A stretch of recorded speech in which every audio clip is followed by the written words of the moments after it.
Hey, what's up, everybody? This is Charles Sabanson, and welcome you guys to another episode of the Dreamers Pro Show, where we cover everything from sports, hot topics, classic debates, and entertainment, and we give you guys a fresh perspective on things and how we see them. So let's get straight into this topic here.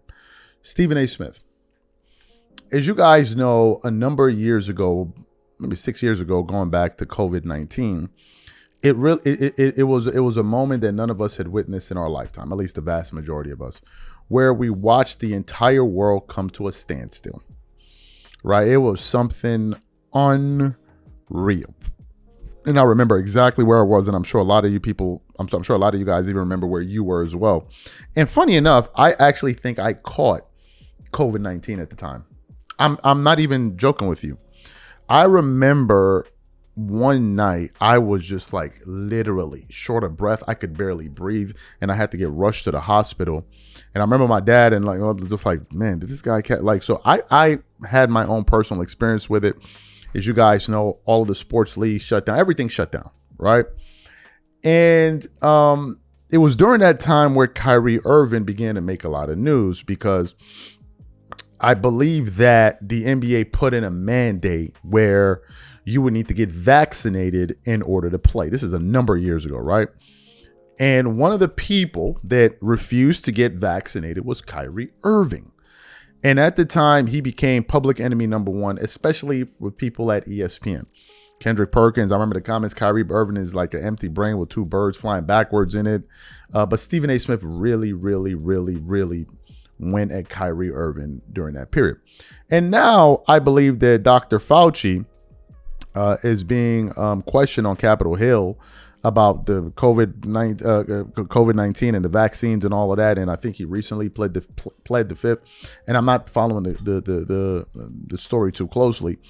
So this prompted Stephen A. Smith to come out on his show and basically usher a public apology to Kyrie Irving after he damn near tried to destroy his career on ESPN. But before we even get into his comments, today's video is brought to you by our sponsor, Kachava.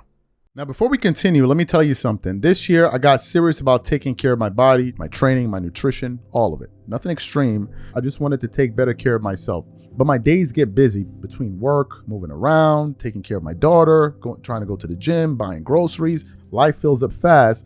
And when it does, nutrition is the first thing to fall apart. I would skip meals, grab whatever was easy, and feel it by the afternoon. Then I started using Kachava's new travel pack. Just one packet gives you complete nutrition ready for life to go on. Plant-based protein, fiber, greens, vitamins, probiotics, omegas, electrolytes, and more. No artificial flavors, no sweeteners, no soy, no gluten, no preservatives, and no animal products. All the nutrition my body craves in one delicious shake, packed to go. It keeps my energy steady all day, and more importantly, it actually tastes amazing. If you have been meaning to take better care of yourself, this is the easiest place to start. Take your daily ritual with you. Go to Kachava.com and use code DREAMERS for 15% off your first order. That's Kachava, Kachava.com, code DREAMERS. Okay, perfect. So what we want to do now is I want to play what Stephen A. Smith had to say here, and then I'm going to come back and react to his comments. Take a listen to this here. I'm out on vacation or what have you, but I felt compelled to come on the air. Because, ladies and gentlemen, I have to do something that I've done in the past, but I haven't had to do but so much in my career. I just feel compelled to do it today. And that's to issue an apology. There's several people that we all owe apologies to, and I'll put myself at the front of the list. But none more so than the apology that I owe to Kyrie Irving. But this is not about him, the basketball player. This is about him, the man. The reality is that Kyrie Irving, no matter what we think, may have been more right than we have given him credit for, and unquestionably was more vilified than he deserved. It turns out that no matter what the truth is behind all of this, Kyrie Irving did nobody wrong. We did him wrong.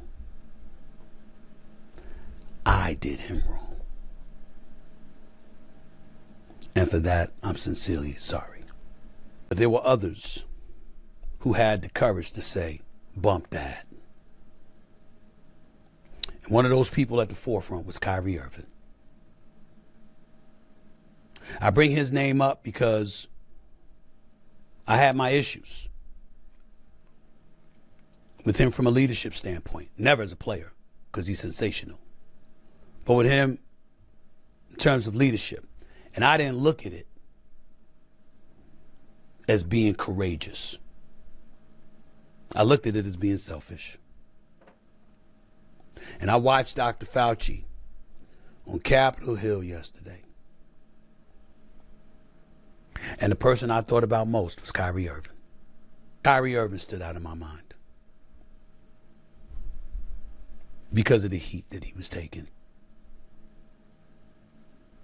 And how folks were piling on because that was just the latest transgression in their eyes that he was committing and subjecting the public to. He refused the vaccine. New York City's mandate made him ineligible for home games. And he linked his stance to people losing jobs over vaccine mandates. In my opinion, particularly hindsight-wise, it didn't make him stubborn or selfish. It made him brave for his willingness to stand up and say, nah, I'm not doing that.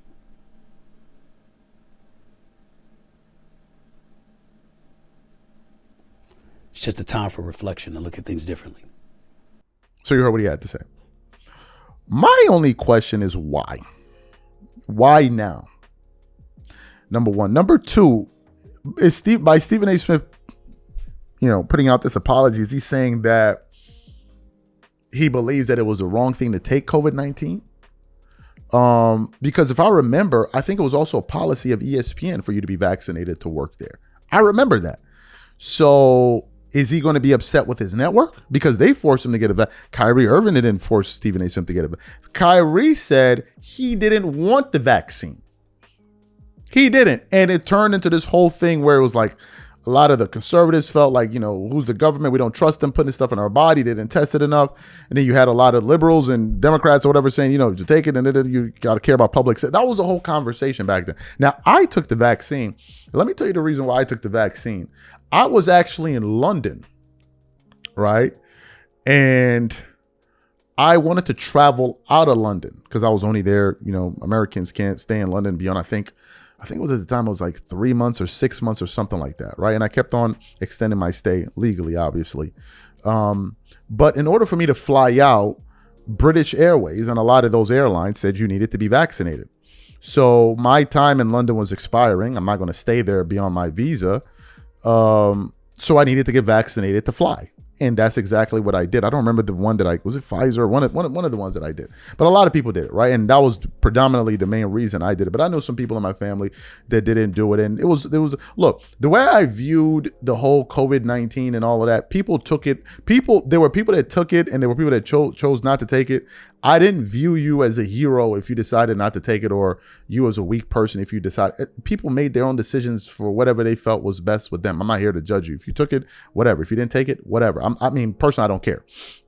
But I'm telling you that I took it, and that's the reason why I took it. But anyway, Stephen A. Smith was going off on Kyrie. So I'm just wondering, what's the change? Do you feel like you were maybe poisoned?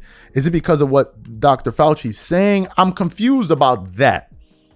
Right? I'm confused about that because as far as I remember, you attacked Kyrie, but the company that you work for, I think, required you to take it. So you're going to be calling out ESPN as well. That's the part that I want to figure out. And that's the part in all of this that just kind of remains a little bit unclear to me. Like, is it only going to stop at Kyrie Irving, or are you going to take it a step further? Do you have any other comments about this, about your network and blah, blah, blah? Is this something that you're going to be covering in depth? You guys know I feel like Stephen A. Smith is a political grifter. Is this part of your grift? I don't know. You guys let me know what you think about it in the comment section. We catch you guys on the next show. I'm out. Peace.